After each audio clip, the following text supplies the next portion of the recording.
السلام عليكم ورحمة الله وبركاته. ازيكم حبايبي؟ عاملين ايه؟ اهلا بيكم في قناتي نكهة البيت طعم وريحة. النهاردة هعمل معاكم ايه؟ حط حلة على النار اهي تغلي. هحط فيها ايه؟ طبعا التوابل بتاعتنا حبهان وورق لورا وقرفة وقرنفل. بصوا اهي، انا حطيت بس الكبدة بتاعت الفراخ، ودي معانا الفراخ شطفاها ومنضفاها. هحطها بقى على النار تتسلق. انا الفراخ النهارده هعملها ايه؟ نص سوا، وهقول لكم ليه اول ما اخلص بس تسويتها. اهو هنعمل ايه كمان؟ نحط ملح، وهسيبها بقى لحد ما تستوي النص السوا اللي انا عايزاه، وهوريكم بعد شويه. بصوا يا حبايبي، انا حطيت حله على النار، حطيت فيها شويه شوربه، وادي الفراخ لسه بتغلي، لسه ما خدتش السوا اللي انا عايزاه، يعني لسه ساعه نص سوا لسه. اهو لسه. انا حطيت الشوربه اهي على النار. هعمل شويه ملوخيه كده. بصوا دي ملوخيه مجمده اهي، مش هكتر طبعا. هسيبهم بقى لحد ما يفكوا في الشوربه.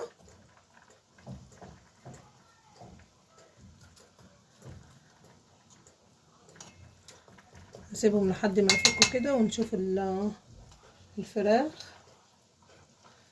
انا هعمل النهارده ان شاء الله كبسه، بس كبسه بالفراخ، فمش عايزه الفراخ تستوي قوي عشان هحطها مع الرز. هعمل رز بسمتي، وهعمل الفراخ وشويه ملوخيه، والحمد لله على كده، ويبقى ده الفطار بتاعنا.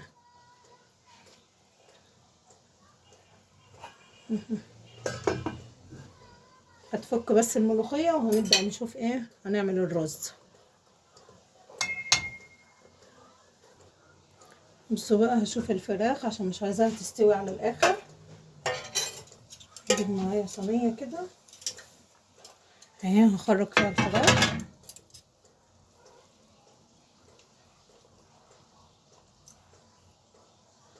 بصي لسه قاسيه شويه، مش عايزاها تطرى خالص عشان ايه تستوي خالص يعني، عشان لسه هحمرها في حته زبده كده او سمنه. هشوف احطها في حته سمنه او زبده.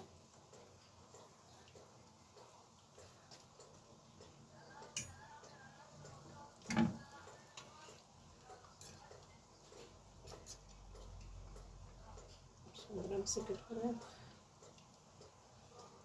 اهو.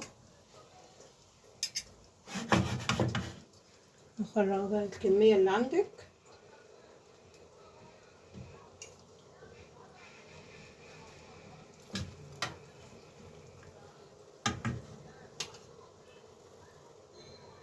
هذا اهو. هحط لها طبعا فلفل وملح رشه كده، انا فاتحه دي غلط اهو. شويه فلفل اسود،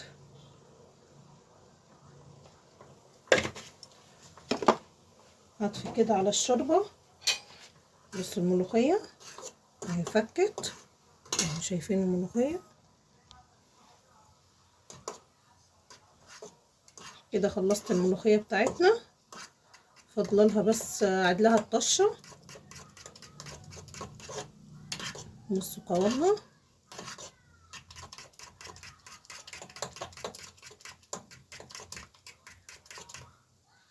بس بقى تحط ايه؟ تحط شويه كزبره كده اهو، شويه كزبره حلوين. انا كمان بحب احط لها حته شطه كده.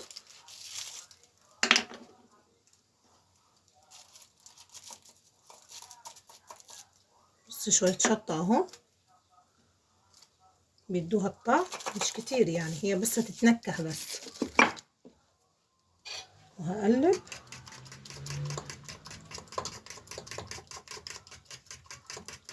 وهعمل لها الطشه دلوقتي.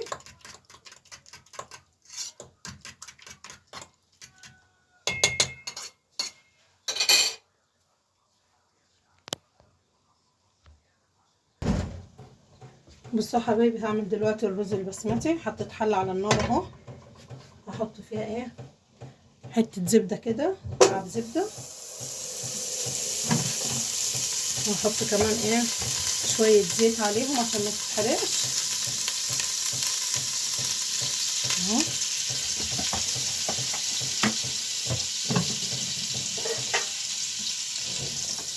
شايفين؟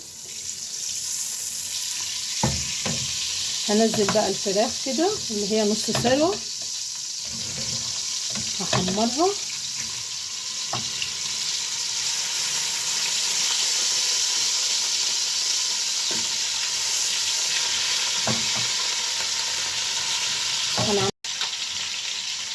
انا حطيتها اهو، عملت في حله كبيره طبعا عشان تقضي الفراخ.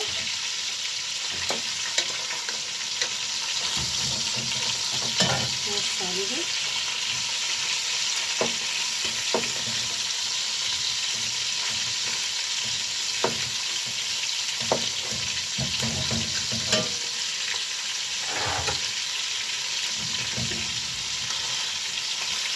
شويه كده لحد ما تحمر.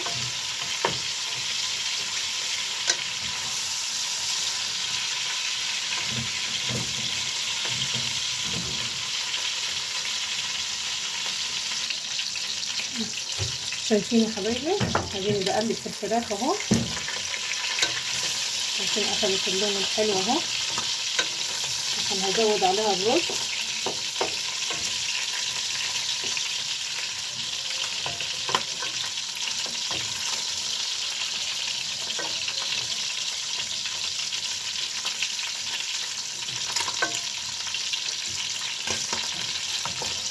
اهو شايفين؟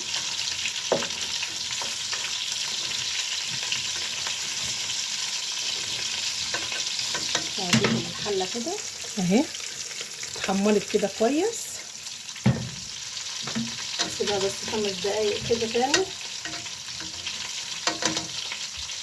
هغطي عليها عشان تحمر اسرع وهرجع لكم. هفتح بقى عليها شوف،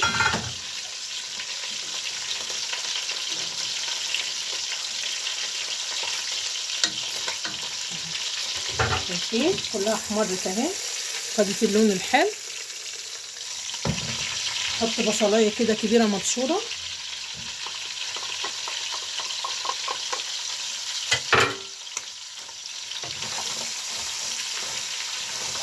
الزبده بقى والزيت وريحه الفراخ هتعملوا احلى كبسه. انا بحب اعملها بالطريقه دي. في ناس تقول لك لا حطي الفراخ نيه خالص وابداي ايه حطيها وسويها زي ما هي كده، بس انا بحب اديها سلقه كده، نص سلقه، بحيث تبقى ايه الزفاره منها اتشالت.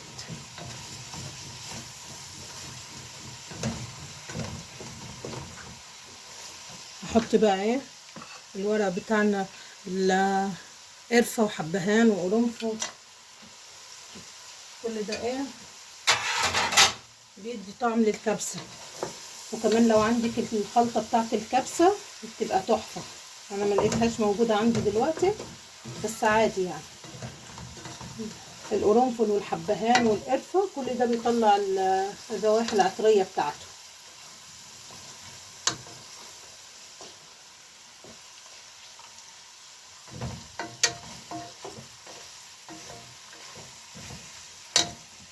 عايزه ملح عشان البصله، هحط لها برضو معلقه كركم، معلقه كمان عشان اللون يبقى جميل. افضلي بقى اقلبي الحاجات دي لحد ما تطلع ريحتها.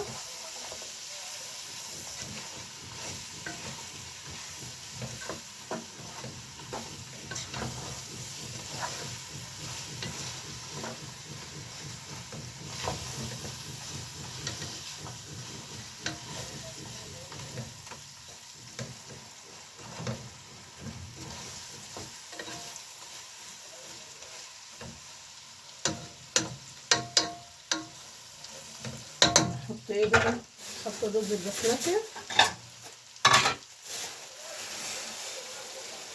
انا مش هكتر عشان ايه، طبعا البواقي العيال مش بيرضوا ياكلوها لتاني يوم وبيزيد كتير اهو. هنقلبه كويس بقى في الحاجات دي كلها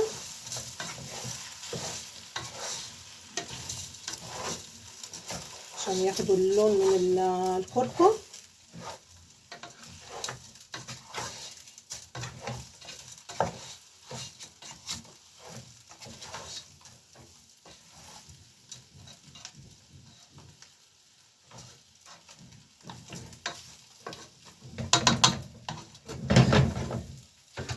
شوية كمان.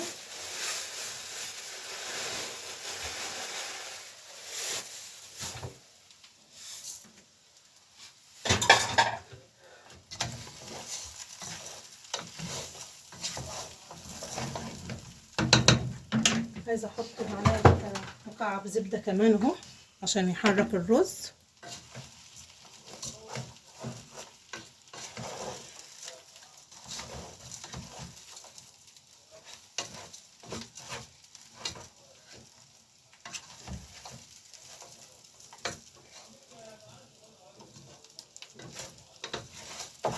بعد كده بقى هزودها من الشوربة اللي انا كنت سالقة فيها الفراخ.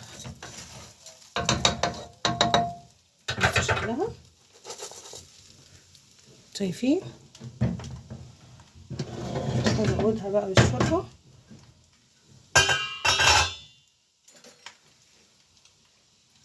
عشان يدي بقى الطعم كله، يبقى واخدين ومدين من بعض.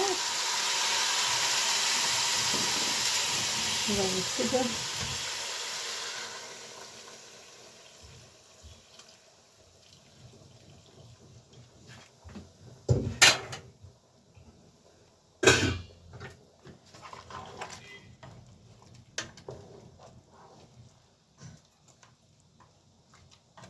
اهو.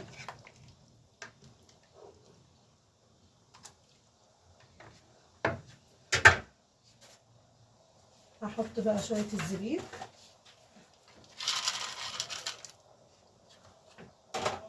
واحط رشة الفلفل الاسود طبعا، معلقة فلفل اسود كده، هديها تقليبة وهغطي عليها لحد ما يستوي.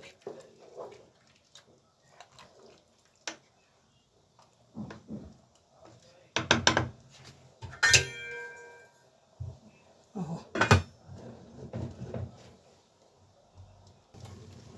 هعمل معاكم الطشة اهو بتاعت الملوخية. حطيت معلقة سمنة كبيرة، شايفين اهو الرز لسه بيتشرب الشوربة بتاعته.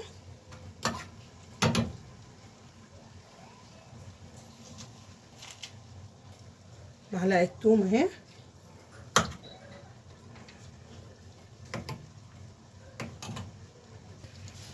هحط عليها شوية كزبرة،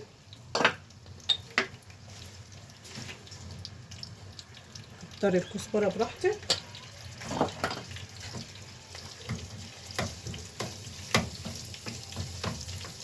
هقلب فيها طبعا لحد ما تحمر تصفر معانا بس. اشوف الرز اوطي عليه عشان يتشرب براحته.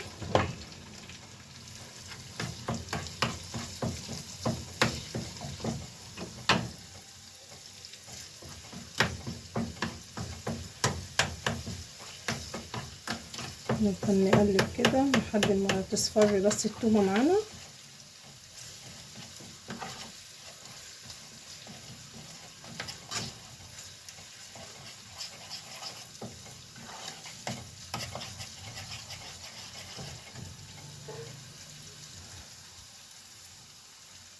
بصوا خلاص اهي قربت.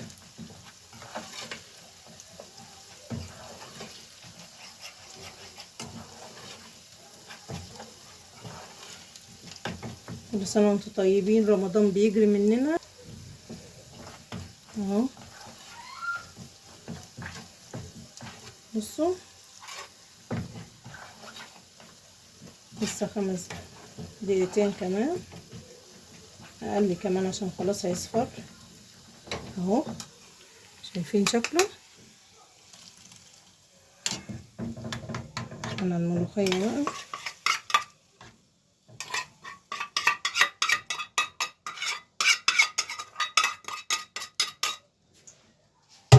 خلصنا الطشه بالملوخيه، فاضل معانا ايه الرز بس يستوي، ناكل بألف هنا وشفا. لسه شويه. بصوا يا حبايبي، ادي الرز والفراخ استوت اهو.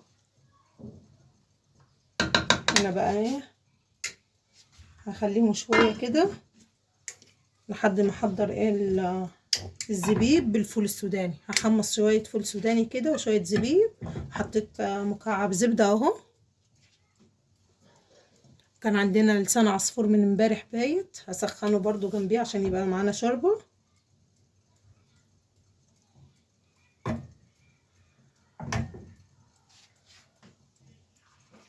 معانا اهو شويه فول هنحمصهم.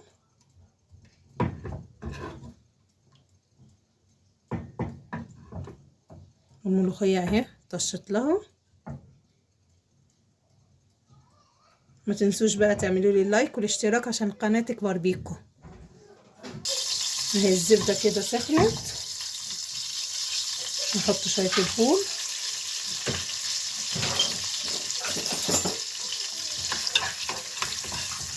نسيبهم بس يتحمروا كده شويه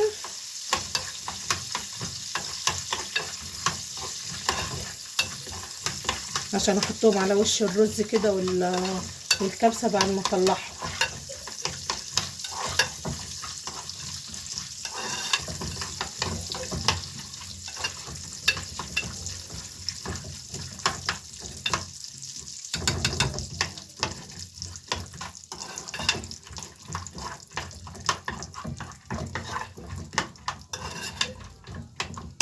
نسيبهم بقى ايه يتحمصوا. شايفين ادي هو الفول اتحمص معانا. هحط عليه شويه الزبيب عشان الزبيب مش بيستحمل اهو.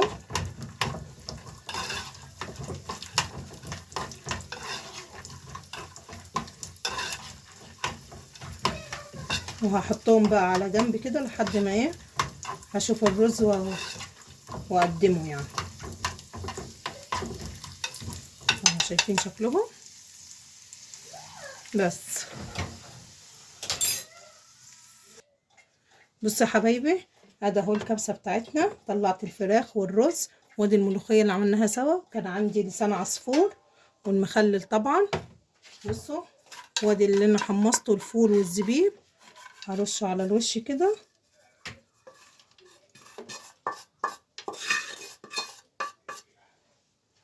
والف هنا وشفا على قلبكم. ما تنسوش بقى تعملوا لي اللايك والاشتراك عشان قناتي تكبر بيكم.